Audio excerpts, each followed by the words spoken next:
12వ తరగతి వరకు స్కూల్లోనే అట. రాష్ట్రంలో ఇకపైన +2 విద్యా విధానం వచ్చే విద్యా సంవత్సరం నుంచి అమలు. విద్యా కమిషన్ నివేదిక ఫైనల్ కాదు. అభ్యంతరాలు కేశవరావు కమిటీకి చెప్పొచ్చు. రేషన్ కార్డు ఉన్నోళ్లకు కుటుంబ జీవిత బీమా. భూముల అమ్మకానికి కాంగ్రెస్ వ్యతిరేకం కాదు. ఆ డబ్బును క్యాపిటల్ ఇన్వెస్ట్ చేయడమే మా విధానం. మాది ఫ్యూచరిస్టిక్ బడ్జెట్ అట. భూముల అమ్మకానికి కాంగ్రెస్ వ్యతిరేకం కాదట. భూములే లేవంటున్నావు కదా నువ్వు. ఏమన్నాడు మొన్న? మేము భూమి పంచడానికి మా దగ్గర భూమి ఏం లేదు, భూమి మిగిలి లేదు, మేము చదివిస్తాం అన్నాడు కదా. మరి ఇలా భూములు అమ్ముతా అంటాడేంది? అంటే భూములు ఉన్నాయి, నువ్వు అబద్ధం ఆడినావు. ఆ భూములు నీ అవసరాల కోసం, మీ కార్పొరేట్ల కోసం, మీ పెట్టుబడిదారుల కోసం అమ్ముతావు. ఏదైనా స్కీమ్ ఇంప్లిమెంట్ చేయలేని పరిస్థితుల్లో భూమి అమ్ముతావు, అంతే కదా. ఇప్పుడు ఈయన ఏమంటుండు? భూముల అమ్మకానికి కాంగ్రెస్ వ్యతిరేకం కాదు, ఆ డబ్బునట క్యాపిటల్ ఇన్వెస్ట్ చేస్తారట. తప్పులేదు. ఒకవేళ ఏదైనా ఒక భూమి అమ్మో ఇంకో దగ్గర అప్పు తెచ్చో ఉత్పత్తి రంగం మీద గనక పెట్టుబడి పెడితే, ఒక పరిశ్రమ మీదనో, ఒక కంపెనీ మీదనో, లేదు ఒక వ్యవసాయం మీదనో, లేకపోతే విద్యాకు సంబంధించిన స్కూళ్ళ మీదనో, హాస్పిటళ్ళ మీదనో, ఆ ఇన్ఫ్రాస్ట్రక్చర్ మీద పెడితే ఖచ్చితంగా ప్రజల ఆరోగ్యం బాగైనప్పుడు, ప్రజల చదువంది విజ్ఞానం పెరిగినప్పుడు అది ఉత్పత్తి రంగం కిందకి వస్తుంది. కానీ నువ్వు దేనికోసం ఖర్చు పెడుతున్నావు? ఐసిఐసిఐ బ్యాంక్కి భూములు తాకట్టు పెట్టి 10,000 కోట్లు లేదు రైతు భరోసా ఇస్తేవి, ఇంకోటి తెచ్చి ఇంకో స్కీమ్ ఇంప్లిమెంట్ చేస్తేవి. క్యాపిటల్ ఇన్వెస్ట్మెంట్ అంటే ఏంటి అసలు? దేనికోసం? కేసీఆర్ అదే పని చేసిండు, నువ్వు అదే పని చేస్తున్నావు. లీకేజీలు అరికట్టి ఆదాయం పెంచుకుంటాం, అందరం కలిసి తెలంగాణ పిత ఎవరో నిర్ణయిద్దాం. లీకేజీలు ఎక్కడ అరికడతావు? గద్దర్ అవార్డ్స్ కోసం 11 కోట్ల రూపాయలు అచ్చంగా ఖర్చు పెట్టి ఎవడో వేరే రాష్ట్రానికి కంపెనీ విజ్గ్రాఫ్ట్ అనే కంపెనీ 11 కోట్ల రూపాయలు దారబోసినాం. అవసరం ఏముంది? రవీంద్ర భారతిలోనో, లలిత కళాతోరణమో, ఇంకో దగ్గర గవర్నమెంట్కి సంబంధించిన హాల్స్ ఎన్నో ఉన్నాయి కదా, దాంట్లో పెట్టుకోవచ్చు కదా.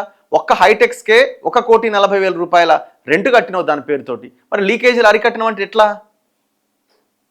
చెప్పాలి కదా, మీరే చెప్పాలి కదా. ఇప్పుడు ఇవన్నీ ఎగ్జాంపుల్సే కదా. మంత్రులు హెలికాప్టర్ లేని బయటికి పోతలేరు. రోడ్డు మార్గం అసలు నచ్చదట వాళ్ళకి. అంటే హెలికాప్టర్ వేసుకొని పోతున్నారు. ఎక్కడి నుంచి వస్తున్నాయి? యాడ్స్ ఏమన్నా ఆపినారా? పేపర్లకి వాటికి వీటికి ఇచ్చే యాడ్స్, విపరీతమైన యాడ్స్ ఇస్తున్నారు. పక్క రాష్ట్రాల్లో కూడా యాడ్స్ ఇస్తున్నారు. సేమ్ కేసీఆర్ ఫార్ములా నువ్వు ఫాలో అవుతున్నావు. ఎక్కడ లీకేజీలు అరికడతావు? కరప్షన్ ఏమన్నా తగ్గిందా? అజారుద్దీన్ కోదండరాంల ఎమ్మెల్సీ అంశం గవర్నర్ కోర్టులో ఉంది. ప్రణాళిక ప్రకారమే గ్యారంటీల అమలు. ఇప్పుడు అజారుద్దీన్ది జూబ్లీహిల్స్ ఎలక్షన్స్ అప్పుడు హామీ ఇచ్చి ఆయన మంత్రివర్గంలోకి తీసుకున్నాడు. మంత్రివర్గంలోకి వెళ్ళిన తర్వాత వెళ్ళినప్పుడు ఆయన ఎమ్మెల్యే కాదు, ఎమ్మెల్సీ కాదు, అయినా కూడా మంత్రి కావచ్చు, ప్రమాణ స్వీకారం చేయొచ్చు. ప్రమాణ స్వీకారం చేసిన రోజు నుంచి 6 నెలల లోపుగా ఆయన ఎమ్మెల్యే కానీ ఎమ్మెల్సీ కానీ ఆ చట్టసభలో కూర్చోవాలి. ఇప్పుడు ఆయనకు అవకాశం ఉన్నది ఏంది? ఎమ్మెల్యే ఎలక్షన్స్ లేవు కాబట్టి ఎమ్మెల్సీగా ఆయనకు అవకాశం ఉంది. ఆ ఎమ్మెల్సీగా గవర్నర్ కోటాలో ప్రతిపాదించారు. గవర్నర్ సంతకం పెట్టాలి, పెండింగ్లో ఉంది. ఎందుకంటే అది గతంలో గొడవ ఉన్నది కదా ఆల్రెడీ పెండింగ్లో. దానికి దీనికి లింకు గవర్నర్ దాన్ని ఆపిండు. ఇప్పుడు కొత్త గవర్నర్ వచ్చిండు, పాత గవర్నర్ వెళ్ళిపోయిండు. మరి ఈయన సంతకం పెడితే అది ముందుకు పోతుంది. సేమ్ కోదండరాంది కూడా అదే పరిస్థితి. సరే, ఆయన మంత్రి కాకపోయినా కోదండరాం ఒకవేళ గవర్నర్ సంతకం లేట్ అయినా తిరస్కరించిన ఆయన ఎమ్మెల్సీ పదవి పోతుంది. గవర్నర్ డిసైడ్ చేయాలి. మూసీ ప్రక్షాళన విషయంలో ముందుకే వెళ్తాం. బీఆర్ఎస్ అబద్ధాల మాయలో పడ్డ గాంధీ మనవడట. గాంధీ మనవడు బీఆర్ఎస్ అబద్ధాల మాయలో పడతాడా? అంటే గాంధీ మనవడు అంతా ఇదా? గాంధీ మనవని కంటే నీకు అంత ఎక్కువ తెలివి ఉందా? ఇది గాంధీని అవమానించడం కాదా? ఇప్పుడు బీఆర్ఎస్ అబద్ధాల మాయలో గాంధీ మనవడు పడ్డ అంటే గాంధీని అవమానించినట్టే కదా గాంధీ మనవన్ని. డ్రగ్స్ కేసుపై బీజేపీ నేతలు ఎందుకు స్పందించలేదు? మీడియాతో చిట్ చాట్లో రేవంత్ రెడ్డి వ్యాఖ్యలు.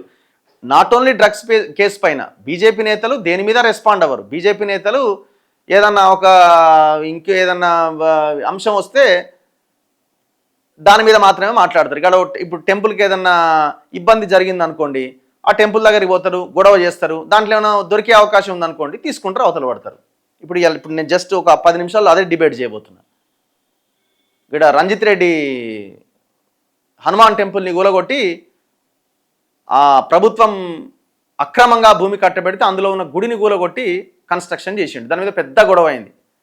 గొడవ అయిన తర్వాత ఏం కావాలా? బీజేపీ వాళ్ళే గొడవ చేసిర్రు, మిగతా హిందూ సంఘాలే గొడవ చేసినాయి. 25 కోట్లు అందరూ వీడు అందరూ వేసుకొని అవతల పడ్డారు. కథం. చివరికి ఎవరైతే కొట్లాడుతున్నారో వాళ్ళు వానరసేన వాళ్ళ మీదనే కేసులు పెట్టారు. నా బీజేపీ మాట్లాడదు, నా బీఆర్ఎస్ మాట్లాడదు. మీరంతా ఈ 3 పార్టీలు ఒకే తాను ముక్కలు. మీరు అర్థమైందా? మీరు వీళ్ళకి వాళ్ళకి ఇవాళ తెలంగాణలో వేరే రాష్ట్రాల్లో పార్టీలు ఉన్నాయి, మన దగ్గర పార్టీ ఒకటే పార్టీ, దోపిడీ పార్టీ అనేది ఒకటే ఉన్నది. ఏడ అవసరమైతే ఆడ మింగాలి. వీళ్ళకి ఏమైపోయిందంటే ప్రజలు డబ్బులకు ఓట్లేస్తారు, ప్రజలు తాగుడుకు అలవాటు పడి ఓట్లేస్తారు. ఏముంది ఎలక్షన్ల నాడు చూసుకుందాం లాస్ట్ 1 year అని అయిపోయింది అనే ఒక ఆలోచనతో వీళ్ళు ఉన్నారు. దాన్ని మార్చాలా, అది ప్రజల చేతుల్లోనే ఉన్నది. మీడియాతో చిట్చాట్ చేసినట్టు రేవంత్ రెడ్డి నిన్న 10వ తరగతి పబ్లిక్ పరీక్షలు రద్దు కావట విద్యా కమిషన్ ఓఎస్డీ చెప్తున్నాడు. అంటే ఇప్పుడు ప్రీ ప్రైమరీ నుంచి 10th వరకు ఒకటే స్కూల్ అంటే మరి 10th ఎగ్జామ్స్ రద్దు అవుతాయా అని అడిగితే రద్దు కావని చెప్తున్నారట. అయినా ఇది ఈ విద్యా సంవత్సరం కాదు, వచ్చే విద్యా సంవత్సరం నుంచి అమలవుతుంది. వచ్చే అంటే ఎప్పుడో, మరి వచ్చే అంటే ఎప్పుడో, ఇప్పుడు రానున్నదా లేకపోతే ఆ తర్వాతదా?